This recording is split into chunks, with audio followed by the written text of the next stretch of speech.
Yo'ldagi bir lahzalik shoshqaloqlik yoki xursandchilik ortidan sodir etilgan xavfli harakat bir necha insonning hayotini xavf ostida qoldirishi mumkin.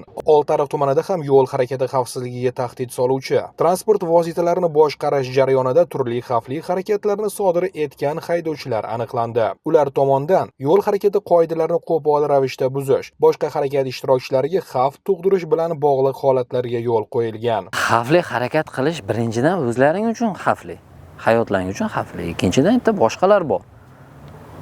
Ularda hayoti uchun xavfli. Nimaga shunaqa harakat qilinadi?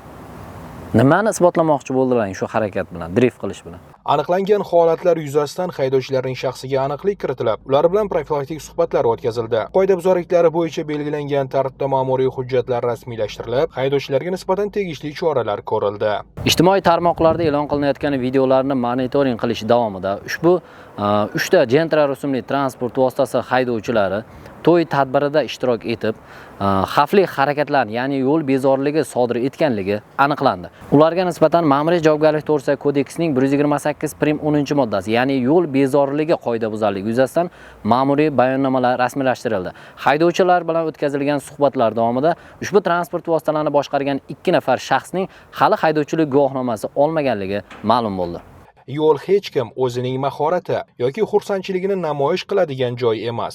Ayniqsa transport vositasida xavfli harakatlar sodir etish nafaqat qoidabuzarlik, balki inson hayoti va jamoat xavfsizligiga jiddiy tahdiddir. Qonun talablarini mensimaslikning oqibati esa baribir huquqiy baho bilan yakunlanadi.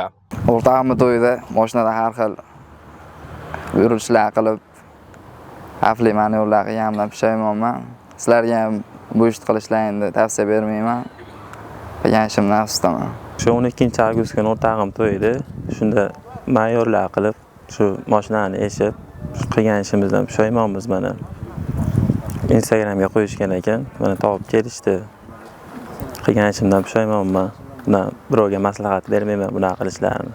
Qoidabuzar haydovchilarga nisbatan rasmiylashtirilgan ma'muriy bayonnomalar va to'plangan hujjatlar qonuniy chora ko'rishlik uchun jinoyat ishlari bo'yicha Oltiariq tuman sudiga yuborildi. Eslatib o'tamiz, bunday harakatlarni sodir etganligi uchun transport vositalarini boshqarish huquqidan 1 yildan 2 yilgacha muddatga mahrum qilib, bazaviy hisoblash miqdorining 25 baravari miqdorida jarima solishga sabab bo'ladi. Agarda bunday harakat transport vositalarini boshqarish huquqi bo'lmagan yoki transport vositalarini boshqarish huquqidan mahrum etilgan shaxs tomonidan sodir etilgan bo'lsa, bazaviy hisoblash miqdorining 50 baravari miqdorida jarima solishga yoki 15 sutka muddatga ma'muriy qamoqqa olishga sabab bo'ladi.